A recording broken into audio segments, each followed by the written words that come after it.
नमस्कार साथियों, मैं रिंकेश और स्वागत करता हूं आपका अपने चैनल फार्मेसी टिप्स पर। आज से अपन देखेंगे फार्मास्यूटिकल इंजीनियरिंग, जिसमें अपन ने फर्स्ट यूनिट पढ़ ली थी। ये है सेकंड यूनिट। यह है बी फॉर्म थर्ड सेमेस्टर का एक सब्जेक्ट है, जिसमें अपन डिस्कस करेंगे unit 2 heat transfer, evaporation and distillation. ये 3 टॉपिक्स इसमें अपन को पढ़ने हैं। तो अगर अपन बात करें सबसे पहले heat transfer, what is heat transfer. तो heat is a form of energy, thermal energy that help to perform various work. यह अपनी हीट क्या होती है? एक ऊर्जा होती है, जिसे अपन एनर्जी बोलते हैं। ऊर्जा और ऊष्मा दोनों हिंदी शब्द हैं, एनर्जी होता है English word. So heat is a form of energy, जिसे अपन थर्मल एनर्जी के नाम से जाने जाते हैं, और that help to perform various work, जिसे हम यूज करते हैं। इसकी सहायता से वेरियस वर्क्स यानी विभिन्न प्रकार के वर्क कार्यों को क्या करते हैं? परफॉर्म करते हैं। अब हम बात करें हीट ट्रांसफ़र, जो अपना मेन फर्स्ट टॉपिक है। तो heat transfer is the process by which thermal energy move from one place to another due to temperature difference और कंसंट्रेशन ग्रेडियंट। अब अपन को हीट ट्रांसफ़र में पढ़ना है क्या कि जो अपनी ऊर्जा है वो एक स्थान से दूसरे स्थान तक जाने में कितना वक्त ले रही है और कैसे जा रही है। इसकी अपन मैकेनिज्म देखेंगे। तो वही लिखा है, it is a process which thermal energy moves from one place to another place. देखो जैसे ये लिखा, heat transfer from point A to point B due to difference into temperature. देखो अब मैं आपको एक चीज़ समझाऊं। ये है एक कैंडल। जब इसे अपन जलाते हैं तो अब आप ये अपनी हो गई कोई चम्मच हो गई, स्पून हो गई कोई। तो जब अपनी ये यहाँ पर गर्म होगी, इस वाले पोर्शन पर ये गर्म होगी, तो जो एनर्जी है वो इस साइड से मूव करेगी, इस साइड से। इस प्रोसेस को बोलते हैं कंडक्शन। अभी आगे जाके अपन पढ़ेंगे इसको। कंडक्शन, कन्वेक्शन, ये होती मैकेनिज्म, जो मैं अभी आपको आगे बताऊंगा। तो अपन ने कैंडल को जलाया, यहाँ पर इस पोर्शन पर क्या हुई? सबसे पहले गर्म हुई अपनी ये स्पून। तो जो टेम्परेचर है ये इस साइड से क्या करता है? मूव। कहाँ से मूव करेगा? High concentration to low concentration. अब कहो भैया यहाँ कंसंट्रेशन कैसे आ गई? तो कंसंट्रेशन का मतलब होता है जैसे यहाँ कोई चीज़ गर्म है और अपनी यहाँ ठंडी है, तो जो गर्म वस्तु है यहाँ निरंतर ताप मिल रहा है, इसको निरंतर टेम्परेचर मिल रहा है। तो जो ये गर्म चीज़ है ये कहाँ, किस तरफ भागेगी? जहाँ पर वस्तु क्या होगी? ठंडी। इसीलिए इसे अपन बोलते हैं कंडक्शन। कंडक्शन मीन्स होता है high concentration to move low concentration. ये हो गया अपना हीट ट्रांसफ़र। अब दूसरा क्वेश्चन अपना आ जाता है क्या? Note on mechanism and application of heat transfer. तो mechanism of heat transfer, it occurs by 3 primary mechanism. अभी मैंने बताया था कंडक्शन, कन्वेक्शन और रेडिएशन। ये होता है रेडिएशन अपना तीसरा पॉइंट। देखो कंडक्शन में क्या होता है, सबसे पहला अपन देखेंगे कंडक्शन, फिर देखेंगे कन्वेक्शन, फिर देखेंगे रेडिएशन। अगर हम बात करें पहले कंडक्शन, व्हाट इज कंडक्शन।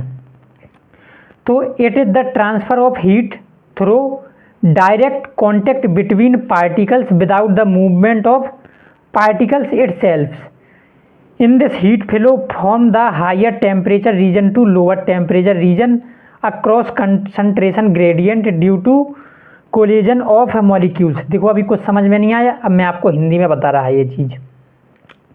इसमें लिखा है, it is the transfer of heat direct contact particles without the movement of particles itself. देखो सबसे पहले आप एक चीज़ समझो, इसमें जो पार्टिकल्स होते हैं किसके? टेम्परेचर के या ग्रेडियंट होते हैं, वो खुद मूव नहीं करते हैं। मतलब विदाउट मूवमेंट पार्टिकल इटसेल्फ, खुद मूव नहीं करेंगे, जबकि इसकी क्या करेगी? जो हीट है वो मूव करती है। कहाँ?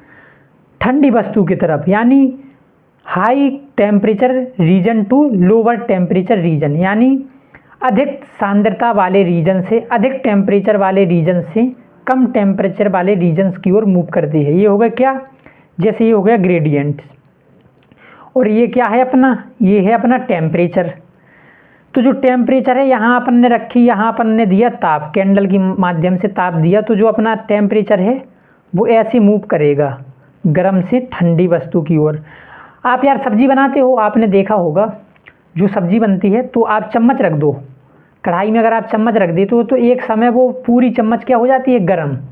वहाँ ये फॉर्मूला काम करता है, कौन सा, कंडक्शन। तो ये हो गया अपना कंडक्शन। अब दूसरा आता है क्या,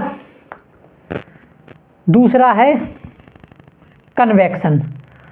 तो कन्वेक्शन क्या होता है, it is the transfer of heat through a fluid, liquid और गैस मूवमेंट। इसमें अपना जो क्या है टेम्परेचर है या हीट है वो किस में मूव करती है, या तो लिक्विड में या गैस में, ठीक। Firstly heat is transfer from the surface to the fluid by conduction, then hot fluid particles move upward, upward है ये, upward and cold particle downward and this continues till complete heating. देखो इसमें लिखा है कि जब अपन, जैसे ये हो गई कैंडल्स, आप इस मैकेनिज्म को समझो। अब यहाँ से हीट कहाँ गई, ये कोई हो गया अपना बीकर ले लो या कोई सिलेंडर हो गया, मेजरिंग सिलेंडर कुछ भी ले लो, अपन ने एक कैंडल जलाई। तो सबसे पहले अपना ये जो हीट है वो कहाँ लगेगी, जो पार्टिकल्स नीचे हैं, जो वाटर के मॉलिक्यूल्स ये हैं नीचे, सबसे पहले इनमें क्या लगेगी, हीट। जब हीट लगेगी तो ये क्या हो जाएंगे, गर्म। अब जब गर्म होंगे तो इनसे हीट जाएगी ऊपर के पार्टिकल्स में, ऊपर वाले से और ऊपर में जाएगी और फिर इससे जाएगी सबसे ऊपर वाले पार्टिकल्स में। तो ये मैकेनिज्म तब तक चलेगी, कब तक, जब तक ये पूरा पानी वाटर यानी गर्म यानी खौलने नहीं लगेगा। तो ये होता है convection. It is of two types, इसमें अपने टू टाइप्स होते हैं। एक होता है नेचुरल कन्वेक्शन। अब नेचुरल कन्वेक्शन होता है caused by density difference due to temperature gradient. इसमें जो अपना टेम्परेचर ग्रेडियंट है विद डिफरेंस रहते हैं किसके अकॉर्डिंग, डेंसिटी के अकॉर्डिंग। और जो फोर्स कन्वेक्शन यानी जिसमें अपन बल लगता है कोई, इन्वॉल्व एक्सटर्नल फोर्स, ये होती है नेचुरल प्रोसेस। इसमें अपन को कोई एक्सटर्नल एनर्जी नहीं लगानी पड़ती है। फोर्स कन्वेक्शन में इसमें अपन क्या लगाते हैं, external force to increase heat transfer rate. जैसे आप एक चीज़ समझो, जैसे अपन को हीट ट्रांसफ़र रेट को क्या करना है, इंक्रीज करना है। अब हीट ट्रांसफ़र रेट को इंक्रीज अपन कैसे करेंगे, अब अपन को क्या टेम्परेचर, मतलब अपन को हीट बढ़ाना है, कोई काम को अपन जल्दी करना है किसी काम को, तो अपन को क्या रेट बढ़ाना, तो अपन उसको क्या देंगे, एक्सटर्नल एनर्जी ज़्यादा देंगे। एक्सटर्नल एनर्जी क्या कराएंगे, ज़्यादा प्रोवाइड कराएंगे, तब अपना कोई वर्क क्या होगा, जल्दी होगा। इसीलिए कहते हैं कि जो नेचुरल प्रोसेस होती हैं वो थोड़ी स्लो होती हैं, और जो अपनी यानी फोर्स्ड होती हैं जिन्हें अपन बल लगाते हैं वो थोड़ी जल्दी हो जाती हैं। और अब तो मॉडर्न ज़माना चल रहा है, यहाँ तो सब चीज़ें फोर्स पर ही हो रही हैं। तो ये हो गया अपना क्या, कन्वेक्शन। तीसरा आता है रेडिएशन। तो रेडिएशन क्या है, it is the transfer of heat through electromagnetic waves without need of any medium. इसमें देखो ये भी नेचुरल प्रोसेस है रेडिएशन। जब इसमें इलेक्ट्रोनेगेटिव रेस यानी सूर्य के प्रकाश की किरणें, जब सीधी सी बात है, जैसे अपना ये तालाब है कोई, जब तालाब में सूरज की किरणें पड़ती हैं तो क्या हो जाता है, एक समय पानी ठंडा रहता है, फिर उसके बाद आप देखना तो जब ज़्यादा हीट यानी ज़्यादा गर्मी पड़ती है तो जो तालाब के या नदियाँ या जो समुद्र का पानी है वो क्या हो जाता है, थोड़ा हीट हो जाता है। इसी को अपन बोलते हैं radiation method. All bodies emit means होता है रिलीज, निकलना। जैसे एमिट मीन्स जैसे अपनी कोई रेज हो गई तो रेज निकलने लगती हैं। All bodies emit thermal radiation, यानी रेडिएशन निकलती हैं डिपेंडिंग ऑन देयर टेम्परेचर, वो उसके क्या तापमान पर डिपेंड रहती हैं। Such as X rays, alpha rays, UV rays, ये होती हैं अपनी रेज। और इसमें गामा रेज भी होती हैं, ये अपनी गामा रेज है, ठीक। और एग्जाम्पल देख लो, जैसे sun emit UV rays which help in sterilisation.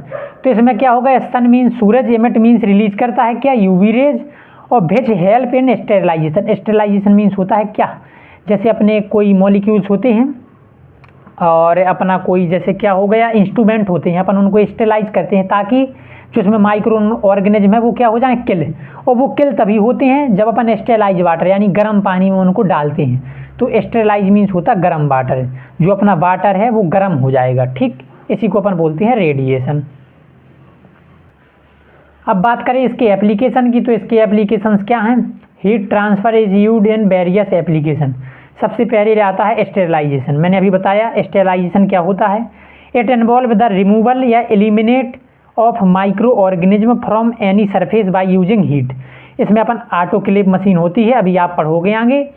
Autoclave machine क्या करती है, अपने माइक्रो ऑर्गेनिज्म को क्या करती है, किल करती है। और हॉट एयर ओवन, ये दो इंस्ट्रूमेंट होते हैं जो स्टेरिलाइजेशन प्रोसेस में मदद करते हैं। बात करें अपनी एवापोरेशन, तो एवापोरेशन होता है it involve the transformation of liquid into vapours या गैस बाय यूजिंग हीट।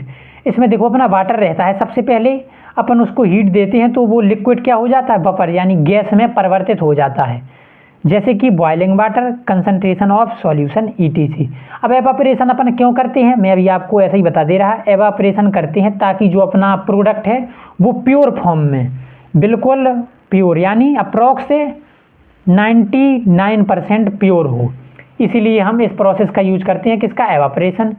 फिर आ गया ड्राइंग। ड्राइंग मीन्स होता मॉइस्चर को क्या करना, रिमूव।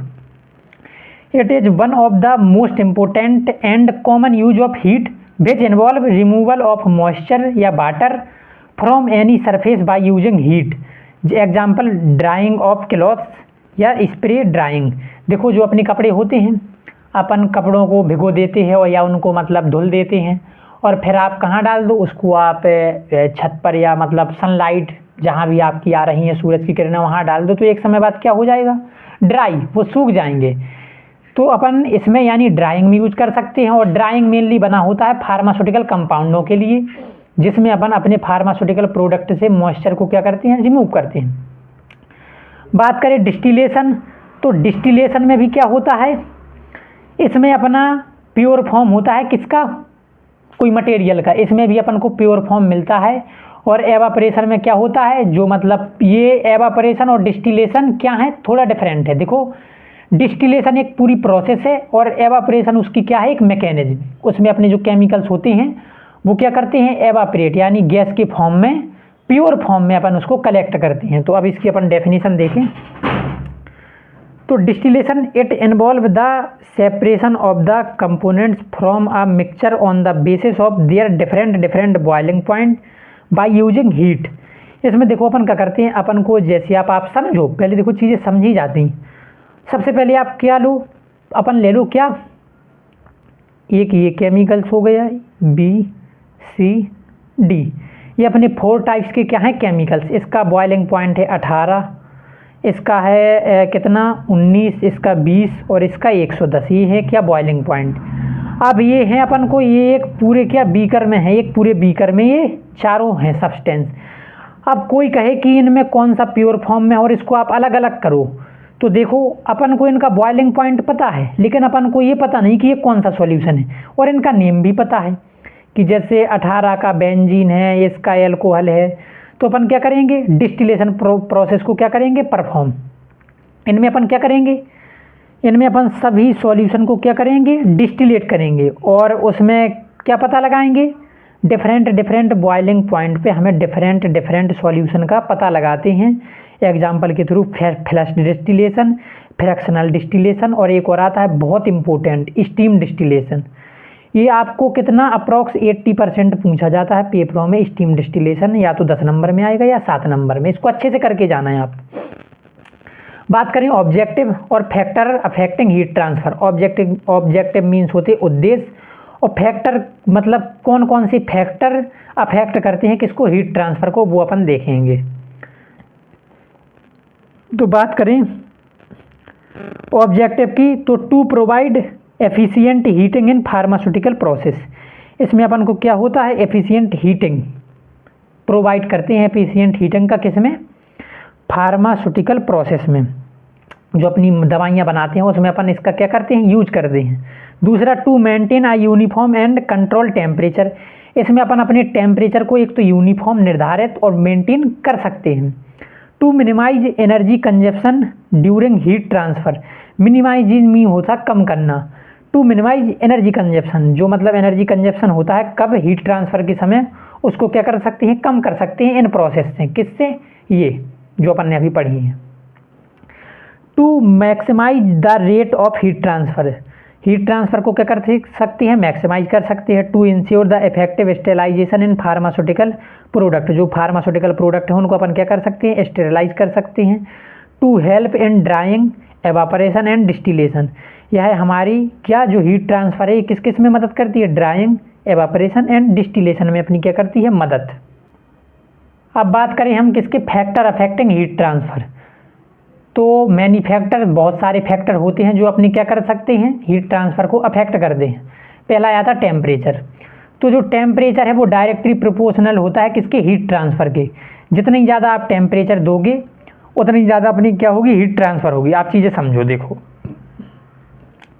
जैसे ये हो गया अपना कोई क्या सब्सटेंस, ये हो गया अपना हीटिंग इंस्ट्रूमेंट, ये अपन हीट दे रहे।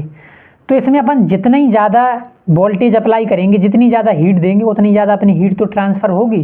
तो इसीलिए कहते हैं जो टेम्परेचर है वो डायरेक्टली प्रोपोर्शनल टू होता है किसके, हीट ट्रांसफ़र के। तो टेम्परेचर क्या करता है, अफेक्ट करता है अपने किसको, हीट ट्रांसफ़र को। बात करें हम सरफेस एरिया, तो the more area export with heat the more heat transfer occurred, so it is directly proportional to heat. देख लो जितनी ज़्यादा सरफेस एरिया होगा तो उतनी ज़्यादा हीट ट्रांसफ़र होगी। आप चीज़ें समझो, देखो जैसे अपना ये बड़ा पार्टिकल्स है और ये हैं अपने छोटे छोटे पार्टिकल्स, और ये अपन क्या है गर्म कर रहे हैं इसको। तो इसमें ये जल्दी गर्म ये वाला होगा या ये वाला, मेरे अकॉर्डिंग ये वाला, बिकॉज मेरे अकॉर्डिंग नहीं सबके अकॉर्डिंग, क्योंकि इसका जो सरफेस एरिया है वो क्या है, बहुत छोटा छोटा है, और ये अपना क्या है बड़ा पार्टिकल। बड़े पार्टिकल को गर्म होने में टाइम लगता है, बिकॉज जिनका सरफेस एरिया हल्का होता है वो जल्दी गर्म होते हैं। इसीलिए more surface area directly proportional to heat transfer, जितनी ज़्यादा सरफेस एरिया होगा उतनी ही अपनी हीट ट्रांसफ़र होगी। अब हम बात करें किसकी, थर्मल कंडक्टिविटी। थर्मल कंडक्टिविटी को डोनेट करते हैं किससे, के से, सरफेस एरिया को करते हैं ए से, और टेम्परेचर को करते हैं डेल्टा टी से। तो थर्मल कंडक्टिविटी क्या होती है ये चीज़ समझो। It is the ability of material to conduct heat, so material with a higher conductivity transfer more heat. इसका मतलब होता है मटेरियल की क्या एबिलिटी कि वो कितनी कंडक्ट करता है हीट को। जितनी ज़्यादा कंडक्टिविटी होगी उतनी ज़्यादा अपनी क्या होगी, हीट ट्रांसफ़र होगी। ये हो गया थर्मल कंडक्टिविटी। फिर आता है ह्यूमिडिटी। ह्यूमिडिटी मीन्स होता है present of moisture. It is the amount of moisture present in material. For this heat firstly use the remove that moisture then heat that material. देखो सीधी सी बात है, ये क्या होगा, ये अपना डायरेक्टली क्या नहीं होगा, प्रोपोर्शनल नहीं होगा, बिकॉज क्योंकि सबसे पहले जितनी ज़्यादा अपन टेम्परेचर देंगे सबसे पहले ये क्या होगा, मॉइस्चर को क्या करेगा, रिमूव करेगा, फिर अपनी हीट ट्रांसफ़र करेगा। तो इसमें अपन को क्या ज़्यादा एनर्जी, ज़्यादा टेम्परेचर की ज़रूरत पड़ेगी। तो ये भी अपना क्या अफेक्ट करता है किसको, हीट ट्रांसफ़र को। हीट ट्रांसफ़र कोएफिशिएंट्स, इसको अपन एच से डोनेट करते हैं। It depend on the types of fluid material and H होता है जो अपना क्या है कोएफिशिएंट्स होता है, heat coefficient, heat transfer coefficients होते वो डायरेक्टली प्रोपोर्शनल किसके होते हैं, हीट ट्रांसफ़र के डायरेक्टली क्या होते हैं, प्रोपोर्शनल। नेक्स्ट आता है अपना क्या, write a note on Fourier's law and its application. तो देखो आप इस चीज़ को समझो, जो फॉरियर्स लॉ है उन्होंने बताया था क्या, रेट ऑफ हीट ट्रांसफ़र। जैसे अपनी कोई वस्तु ए है, अब ए से बी तक जाने में क्या अपना कितना टाइम लगता है और उसका क्या रेट है, कितने रेट से वो ट्रांसफ़र हो रही है, ये बताया था फॉरियर्स लॉ। तो फॉरियर्स लॉ को अपन स्टार्ट कर रहे हैं। Fourier's law of heat conduction describe the rate of heat transfer at which heat flow through a material due to temperature gradient. इसमें ये बताया है जो हीट है अपनी वो ट्रांसफ़र होती है किससे, एक फ्लो के साथ, और कहाँ से, हाई टेम्परेचर ग्रेडियंट से लो टेम्परेचर ग्रेडियंट के बीच। और इसमें इन्होंने बताया कि कितने रेट से जा रही है, मतलब कितनी स्पीड से ये क्या हो रही है, रिलीज हो रही है। तो हाउ एट विच स्पीड, इसमें इन्होंने स्पीड बताया। तो अकॉर्डिंग टू फॉरियर्स लॉ इसमें आप देखोगे और डिटेल से, तो the rate of heat transfer जिसे अपन क्यू से डोनेट करते हैं is directly proportional to the temperature gradient. जो अपना रेट ऑफ हीट ट्रांसफ़र है वो प्रोपोर्शनल होता है किसके, टेम्परेचर ग्रेडियंट के। And thermal conductivity of material and its area, और इसके किसके, एरिया के, थर्मल कंडक्टिविटी के। And inversely proportional to the length of the path, यानी थिकनेस ऑफ मटेरियल। सीधी सी बात, आप एक चीज़ समझो, अब आपको ये चीज़, ये ग्राफ बताएगा जो ये मैंने बनाया है, ये डायग्राम, ये चीज़ आपको समझाएगा, ये पूरा जो जितना लिखा है हिंदी में भी बताऊंगा, आप ये चीज़ समझो। पहले अपनी ये क्यू है क्या, ये है अपनी क्या, हीट ट्रांसफ़र। अब हीट ट्रांसफ़र ए पार्ट से बी पार्ट तक जो अपना ये हो गया क्या, कोई ये अपना क्या है, ये कोई मतलब ले लो वस्तु है ये कोई अपनी, तो एक पार्ट से दूसरे पार्ट तक जाने में t1 से कितना समय लगा, उसे t2 समय लगा। और जो अपना ये t1 है ये t2 क्या है, ये डायरेक्टली प्रोपोर्शनल होते हैं। अपन यहाँ जितनी ही ज़्यादा हीट देंगे ये उतनी ही फास्ट यहाँ अपनी क्या हो जाएगी, रिलीज, ये वस्तु यहाँ उतनी ही फास्ट क्या कर देगा, गर्म। तो ये तो हो गया अपना डायरेक्टली प्रोपोर्शनल किसके किसके, एक तो थर्मल कंडक्टिविटी के, एक इसके एरिया के, और जो अपना इनवर्सली प्रोपोर्शनल है वो किसके है, लेंथ के। लेंथ मीन्स होता थिकनेस। अब आप ये चीज़ देखो, पहला ये हो गया मतलब ये होगी थिकनेस, एक वस्तु की थिकनेस इतनी है और किसी वस्तु की थिकनेस क्या है, इतनी है। तो आप ये बताओ जो अपनी हीट है इस पार्ट से इस पार्ट तक जाने में किस में ज़्यादा टाइम लगेगा और किस में कम लगेगा। आपका आंसर रहेगा कि इसमें टाइम कम लगेगा, इसमें टाइम ज़्यादा लगेगा। बिकॉज क्यों, क्योंकि इसमें जो अपनी थिकनेस है वो ज़्यादा है, इसीलिए थिकनेस क्या होती है, इनवर्सली प्रोपोर्शनल। जितना ही कम थिकनेस उतनी ही ज़्यादा हीट ट्रांसफ़र, और जितनी ज़्यादा थिकनेस उतनी ही कम हीट ट्रांसफ़र। अब हम बात करें टेम्परेचर ग्रेडियंट, तो temperature gradient, what is temperature gradient, इसमें बहुत बार आया है, वो चीज़ समझो आप। It is the temperature difference between one place to another place. वही मैंने बताया अभी, T1 से T2 तक जितना भी समय लगा उसे अपन बोलते हैं क्या, temperature gradient. According to law, mathematically अपन इसको देख रहे हैं, जो अपना फॉरियर्स लॉ है। अब इसको अपन एक फार्मूला के रूप में क्या करेंगे, विस्तृत करेंगे। तो जो अपना क्या है, हीट ट्रांसफर है, ये डायरेक्टली प्रोपोर्शनल किसके होते हैं, मैंने अभी बताया, टेम्परेचर ग्रेडियंट के, सरफेस एरिया के, और जो अपना इनवर्सली प्रोपोर्शनल होता है वो किसके, लेंथ के। तो वही लिखा है टेम्परेचर, जो अपना ये क्या है, heat transfer directly proportional to किसके, टेम्परेचर ग्रेडियंट के, heat transfer directly proportional to किसके, एरिया के, हीट ट्रांसफ़र इनवर्सली, ये जो अपना ये है ये होता है इनवर्सली प्रोपोर्शनल किसकी, length of material. Length means होता है क्या, थिकनेस, उसकी मतलब कितनी थिक है, कितना मोटाई, मोटाई जिसे बोलते हैं, ठीक। तो ये हो गया अपना क्या। अब इसका अपन एक करते हैं क्या, फार्मूला। देखो अब मैं फार्मूला बता रहा अभी आपको, ये रहा फार्मूला। जो अपना टेम्परेचर ये क्या है, हीट ट्रांसफ़र है, वो डायरेक्टली प्रोपोर्शनल किसके है, एरिया और टेम्परेचर ग्रेडियंट के, और इनवर्सली प्रोपोर्शनल किसके, लेंथ के। जो मैंने अभी पीछे बताया सेम वही लिख दिया। अब अपन इसको क्या बराबर करेंगे, तो जो अपना क्या है, हीट ट्रांसफ़र है, हीट ट्रांसफ़र फार्मूला बनेगा heat transfer equal minus K means होता constant, into A means area, into delta T means temperature gradient, और बटे में क्या आ जाएगा अपना, लेंथ। अब अपन कहो भैया इसमें माइनस तो आपने अब पहले कभी देखा ही नहीं, तो मैं आपको बताऊं एक चीज़ कि यहाँ माइनस इसलिए लगाते हैं क्योंकि जो अपनी हीट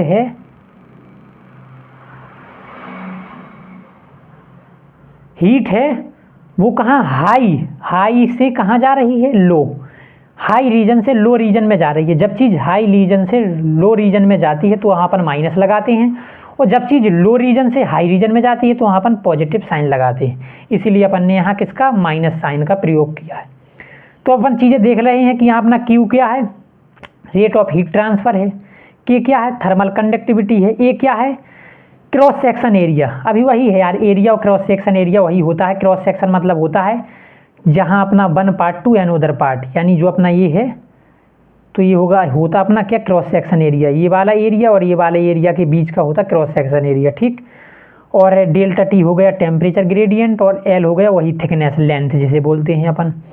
अब हम बात करें rate of heat transfer Q के बारे में, तो Q क्या है, the rate of which heat transfer through the material. ये वही है, अब उसकी डेफिनेशन आ गई, जो अभी अपन ने चीज़ें देखी हैं ये उसकी डेफिनेशन है।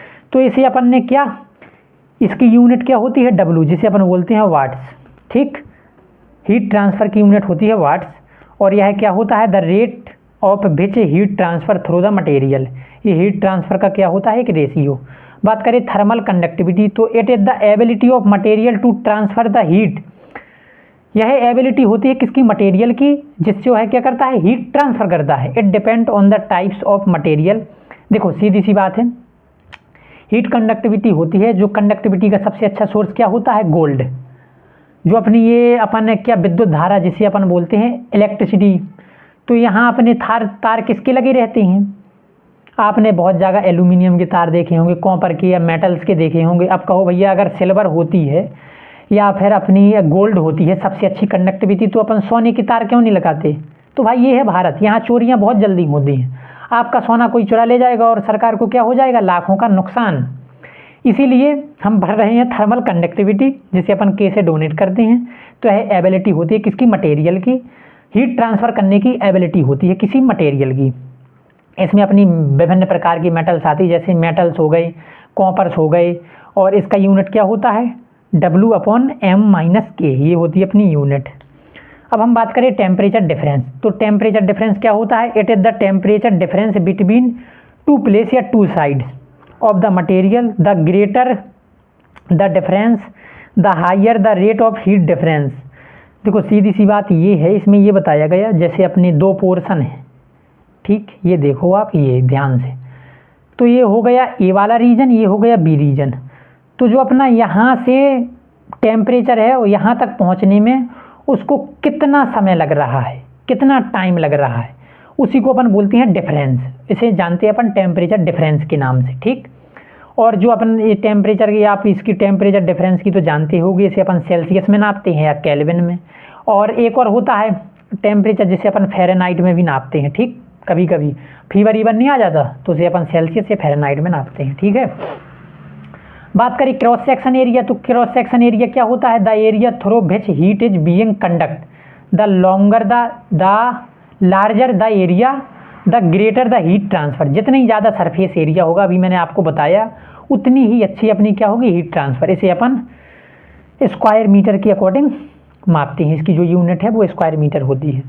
बात करें लेंथ ऑफ मटेरियल की, तो लेंथ ऑफ मटेरियल होता है through which heat is transfer, thicker material conduct heat more slowly. वही लेंथ मैंने भी आपको दोबारा बता रहा हूँ, ये तीसरी बार चीज़ बता रहा हूँ कि जितनी ज़्यादा मटेरियल की थिकनेस होगी उतना ही टाइम लगेगा हीट ट्रांसफ़र होने में। भैया आपको समझ क्यों नहीं आ रहा? आप चीज़ें अच्छे से समझो यार। इसकी यूनिट क्या होती है? मीटर होती है। अब देखो आप, नेक्स्ट है क्या? Heat transfer. Heat transfer from higher temperature to lower temperature. ये उसके क्या की पॉइंट है, ये अपनी ये चीज़ हमेशा समझो, की पॉइंट्स हैं। जो हीट ट्रांसफ़र होती है वो हमेशा कहाँ से होती है? High temperature to lower temperature. अब कहो भैया हमें तो लो से हाई करनी है, हमें नहीं करनी हाई से लो, तो फिर आपको क्या एनर्जी लगेगी? देखो आप एक चीज़ समझो, बहुत अच्छा एग्जाम्पल आपको बता रहा। आपके पास दो टंकी हैं ये, और आपकी ये फुल भरी है, ये है बिल्कुल खाली है। अगर आप इसमें यहाँ से पाइप जोड़ दोगे तो ये जब तक खाली होगी जब तक इनका लेवल क्या नहीं हो जाएगा? समान। तो ये कहाँ से हाई से लो में जा रही है। अब कहो हमें इससे वाटर, जैसे अपना ये है, अपनी ये छत है और ये अपनी मतलब ज़मीन है, तो ज़मीन से अपना वाटर को छत पे भेजना, तो अपन क्या करते हैं? एनर्जी का यूज कर सकते हैं। जैसे मोटर एग्जाम्पल हो गया, मोटर हो गया या समर लगी हो जिसके घर में आपने देखा, नोट किया होगा, तो उसमें आपको क्या एनर्जी? अरे यार आप तो आप नल का यूज ले लो, जो अपन हेड पंप होता है उसको देखो, वाटर नीचे से तभी ऊपर आता है जब उसमें अपन कोई फोर्स अप्लाई करते हैं। तो वही है इसमें क्या, कि जो हीट ट्रांसफ़र है वो अगर high temperature to lower temperature हो रही है तो विदाउट एनर्जी होगी। अगर लोअर टेम्परेचर से हाई टेम्परेचर की ओर होगी तो क्या क्या होगा इसमें? पहली बात तो एनर्जी लगेगी और दूसरी चीज़ होएगी नहीं। ये आप कमेंट करना, होगी नहीं, मेरे अकॉर्डिंग नहीं होगी, क्योंकि जब लोअर टेम्परेचर है और इसका ज़्यादा टेम्परेचर है तो इसमें क्या ही हीट ट्रांसफ़र होगी, ठीक। मैं ये चीज़ बता रहा किसके लिए? जब आपको मटेरियल हाई से लो से हाई में भेजना हो तो आपको एनर्जी लगेगी। दूसरा की पॉइंट है इसका क्या? The heat transfer is greater when. जो अपना हीट ट्रांसफ़र है ये ग्रेटर किसके है? व्हेन कब होगा ग्रेटर? जब the temperature difference is large. जो टेम्परेचर डिफरेंस है क्या होगा? लार्ज होगा। दूसरा, the material as high thermal conductivity. जैसे अपना जो मटेरियल है वो हाई थर्मल कंडक्टिविटी फॉलो करता हो, ठीक। लार्ज क्रॉस सेक्शन एरिया, उसका एरिया क्या होना चाहिए? ज़्यादा। ये वही चीज़ें रिपीट कर रहा हूँ जो मैं आपको बता रहा हूँ, वही है यार चीज़। यूनिट आप देखो, कोई भी सब्जेक्ट पढ़ो, आपको यूनिट अगर आपने शुरू का कवर कर लिया, 2-3 मैकेनिज्म अच्छे से कर ली, तो पूरी यूनिट उसी बेस पर रहने वाली है। ये चीज़ आप गौर करो। The heat transfer rate is reduced when material is thicker. मैंने फिर वही तो बता रहा है, यहाँ अपना क्या आ गई? लेंथ आ गई। अब मैं दोबारा नहीं बताऊंगा, ये चीज़ आप समझते जाओ। अगर थिक मटेरियल है तो क्या होगा, हीट ट्रांसफ़र क्या होगी, रिड्यूस यानी कम होगी। ठीक, एप्लीकेशन देखो फॉरियर्स लॉ के, it helps in designing and optimisation of heat exchangers by calculating the rate of heat transfer. देखो अपन इसका यूज कहाँ कहाँ कर सकते हैं, एक तो डिजाइनिंग में कर सकते हैं, एक ऑप्टिमाइजेशन ऑफ हीट एक्सचेंजर्स अभी आप आगे पढ़ोगे, जिसमें अपनी जो हीट है वो क्या होती है, एक्सचेंज होती है, high region to low region to high region, वो अभी आप आगे पढ़ोगे, मैं अभी आपको बताऊंगा डिटेल से वहाँ पर। It helps to predicting self life, जो किसी मटेरियल की है वो सेल्फ लाइफ बताता है। ठीक, इसमें अपन सेल्फ लाइफ को क्या कर सकते हैं, प्रेडिक्ट कर सकते हैं यानी पता लगा सकते हैं। And stability of drugs based temperature, जो अपना ड्रग है वो कितना स्टेबल है, किसके स्वरूप, टेम्परेचर के। वो जो अपना जैसे कोई मेडिसिन है वो कितना टेम्परेचर क्या कर सकती है, झेल सकती है, सहन कर सकती है, उसका अपन पता लगा सकते हैं इस फॉरियर्स लॉ की। ठीक, it helps in sterilisation in which heat transfer is use to eliminate the micro organism. Eliminate means होता है रिमूव करना या किल करना, एलिमिनेट क्या करते हैं अपन, माइक्रो ऑर्गेनिज्म को, किसकी सहायता है, स्टेरिलाइजेशन की, तो उसमें भी अपनी मदद करती है। It helps to predict the rate of heat transfer which help in drying and material. यह मटेरियल की ड्राइंग में मदद करती है, क्या, किसमें, ड्राइंग में, जो अपना मॉइस्चर होता है उसको रिमूव करने में। ठीक, बात करें helps to prevent overheating और degradation of heat sensitive materials. देखो यह प्रिवेंट करता है किसमें, ओवर हीटिंग में। देखो जैसे कोई प्रोडक्ट है वो ज़्यादा ओवर हीट ना हो, और दूसरा degradation of heat sensitive material. Degrade means होता है टूटना, किसी चीज़ का टूटना। जो हीट सेंसिटिव मटेरियल होते हैं वो कितनी जल्दी डिग्रेड होते हैं, उसमें भी अपन यूज करते हैं इसका पता लगाने में। ठीक, हीट सेंसिटिव मटेरियल्स का पता लगाने में कि वो कितनी देर में डिग्रेड हो रहे हैं। ठीक, helps to control temperature in different analytical temperature. देखो इसमें अपन क्या कर सकते हैं, सीधी सी बात है यार, अपन टेम्परेचर को क्या कर सकते हैं, कंट्रोल कर सकते हैं और उसका पता लगा सकते हैं। ठीक, कि इसमें अपना ए से बी तक जाने में कितना टेम्परेचर यूज हुआ है, जिसे अपन टेम्परेचर ग्रेडियंट के नाम से जानते हैं। ये हो गए अपने यूज। अब इसी का नेक्स्ट टॉपिक है एवापोरेशन, या अपन जानते हैं इसको वेपोराइजेशन। सीधी सी बात है यार, नाम से ही पता चलता। देखो आपको चीज़ें जब तक नहीं बनेंगी जब तक आप उसका अर्थ नहीं निकाल पाओगे। अभी मैं आपको इसको अर्थ निकाल के दिखाऊं, चलो बताता हूँ। वेपोराइजेशन मीन्स क्या होता, एक तो अपना ये क्या है, वेपर्स प्लस नाइजेशंस, दो शब्दों से मिलकर बना है, वेपर्स प्लस आयोजेशन या नाइजेशन। तो वेपर्स मीन्स होता अपना क्या, भाप, और नाइजेशन मीन्स होता फॉर्म। तो इसमें क्या होगा, अपने भाप यानी स्टीम का क्या होगा, फॉर्मेशन होगा। क्वेश्चन बनता बहुत इंपॉर्टेंट है, इसको तो आप ऐसा करो कि इंपॉर्टेंट लगा ही लो एग्जाम पर्पस के थ्रू। देखो मैं फिर बता रहा हूँ कि आप अगर पेपर में न आए तो भी आप चीज़ें समझो। अगर आपने इसकी मैकेनिज्म देख ली तो अभी अपन इसके इक्विपमेंट पढ़ेंगे, हॉरिजेंटल ट्यूब एवापोरेटर, और भी होता एक जैकेट पेन वाला होता, पेन केटल एवापोरेटर होता। तो उसमें अगर आपने एक बार ये चीज़ समझ ली, मैं वादे के साथ कहता हूँ कोई माई का लाल आपको फेल नहीं कर सकता है। बस आप चीज़ें कंसिस्टेंसी से करते जाओ।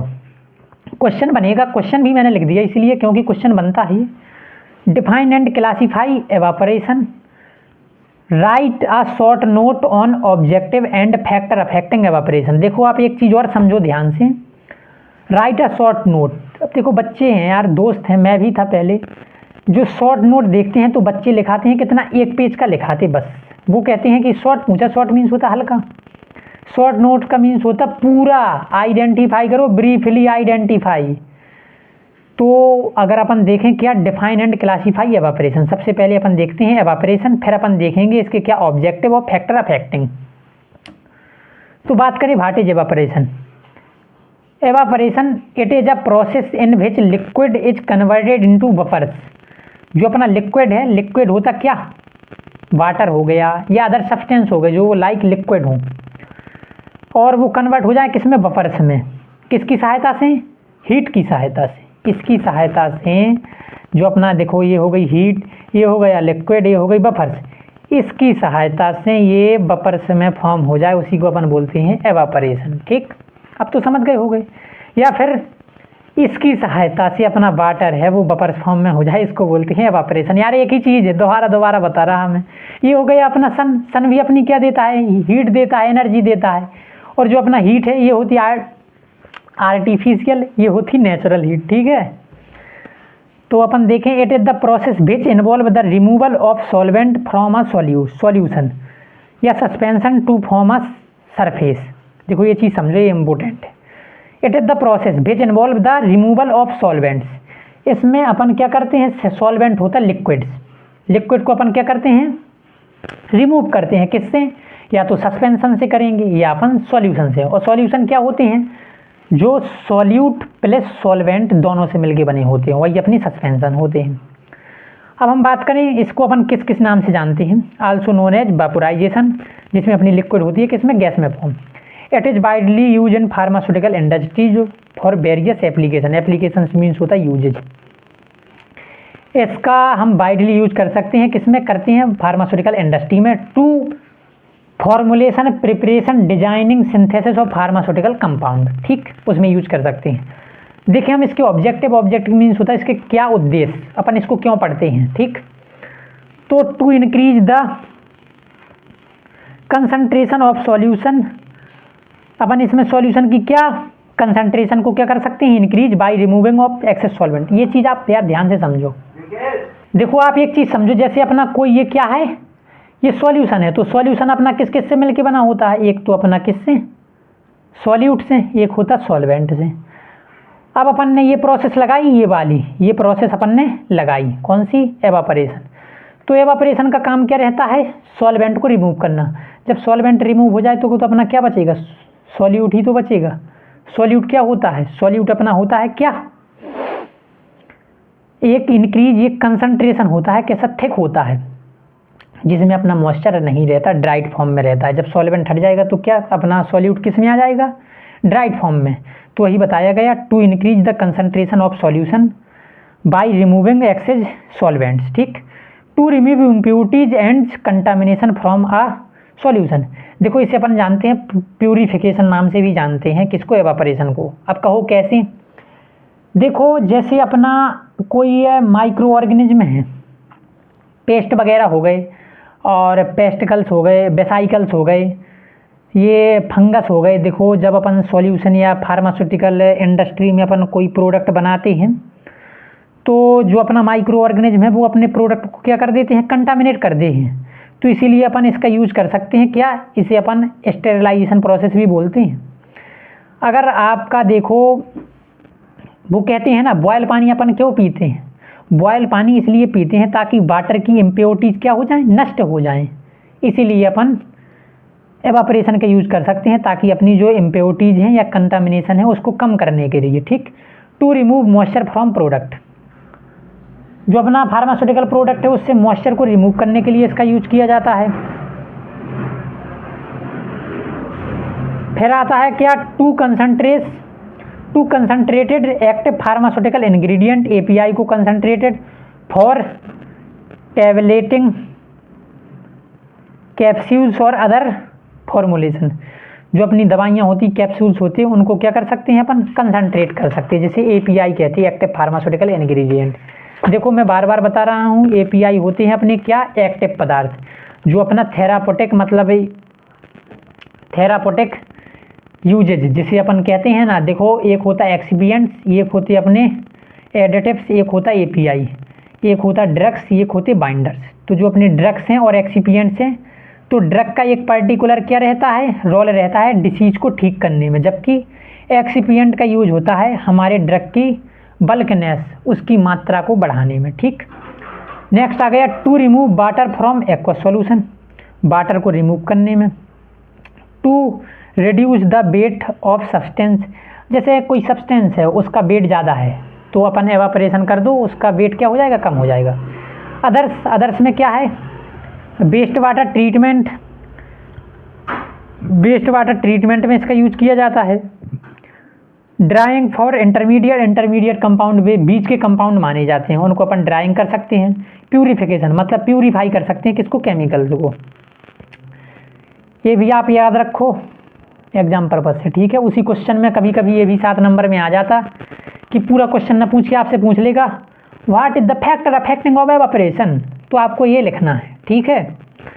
These are those factors which affect the rate of evaporation. जो एवापोरेशन है, मैनी फैक्टर्स होते जो एवापोरेशन के रेट को क्या कर सकते हैं, अफेक्ट करते हैं। दूसरा आता है फिर क्या, ये है rate of evaporation is the speed of converting liquid into buffers of any materials. वही है जो अपना लिक्विड है वो बफर्स फॉर्म में ज़्यादा है।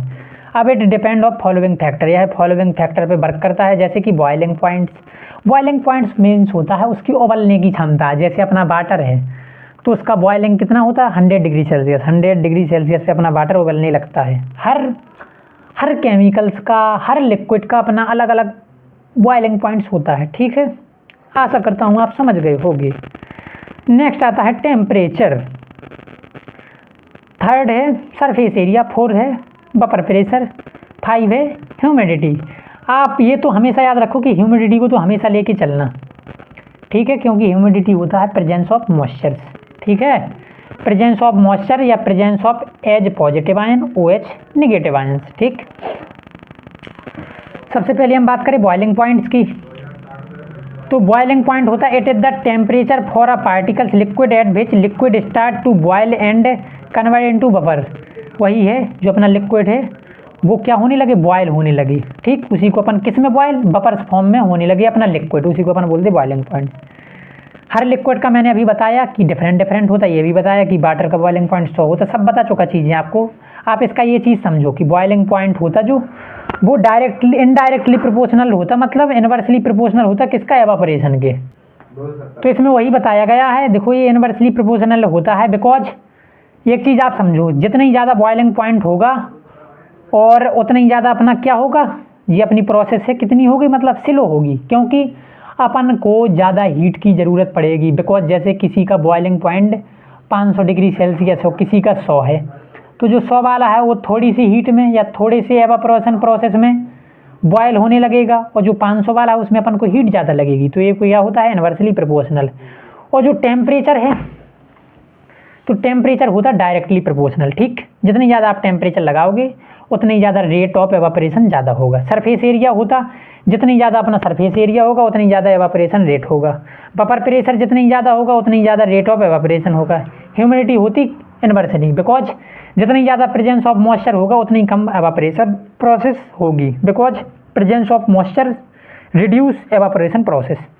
अगर विंड स्पीड देखें तो विंड स्पीड कभी कभी बहुत वर्क करती है। अब कहोगे भैया हवा कहाँ से चलवानी अपन को, तो आप चीज़ें समझो। It is directly proportional to the evaporation increase in the wind speed, result increase to evaporation.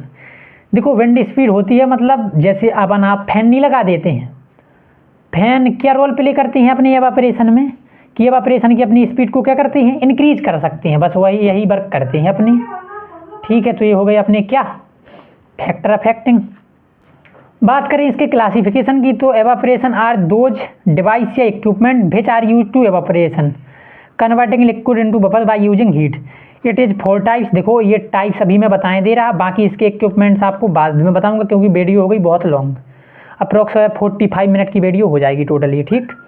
तो इट इज ऑफ 4 टाइप्स। पहला होता नेचुरल एवापोरेटर, जिसे अपन बोलते हैं एवापोरेटिंग पैन। ये बहुत अच्छा है, ये आता है पेपरों में। पेपरों में सबसे ज़्यादा आता कौन सा, forced circulation evaporator, multiple effect evaporator. ये आप 2 चीज़ें मुझसे अभी लिख के ले लो कि 90% आपसे एग्जाम में पूछा जाएगा। ये 2, फोर्स वाला और एक मल्टीपल, और तीसरा हॉरिजेंटल, ये भी आप कर लेना। दूसरा होता फोर्स सर्कुलेशन एवापोरेटर, तीसरा होता film evaporator. Film evaporator 2 types के होते, एक होता क्लेम्बिंग फिल्म, एक होता हॉरिजेंटल फिल्म। ये होता मल्टीपल इफेक्ट एवापोरेटर। तो मल्टीपल में कुछ नहीं रहते हैं, इसमें अपने एवापोरेशन जो इंस्ट्रूमेंट होते हैं वो 3-4 होते हैं, जिसमें अपन एक में हीट लगाते हैं, तो उससे जो अपनी एवापोरेशन रेडियंस हैं, स्टीम है, वो ट्रांसफ़र होती रहती हैं एक से दूसरे में, दूसरे से तीसरे में, तीसरे से चौथे में, ठीक है। तो ये हो गया अपना। अब ये अपन इसका क्या क्लासिफिकेशन में इक्विपमेंट को अपन अगले वीडियो में देखेंगे। तब तक के लिए थैंक यू, टेक केयर, धन्यवाद। अगर वीडियो पसंद आए तो लाइक, चैनल को सब्सक्राइब और आप और अपनी फैमिली का अच्छे से ख्याल रखो और अच्छे से पढ़ो, चीज़ें हो जाएंगी, बिकॉज कोशिश करने वालों की हार नहीं होती है। थैंक यू, टेक केयर, शुक्रिया। चीज़ें होनेस्टी से करो, डिसिप्लिन से करो और हार्ड वर्क से करो, डेडिकेशन से करो, चीज़ें हो जाएंगी। तब तक के लिए थैंक यू, टेक केयर, धन्यवाद।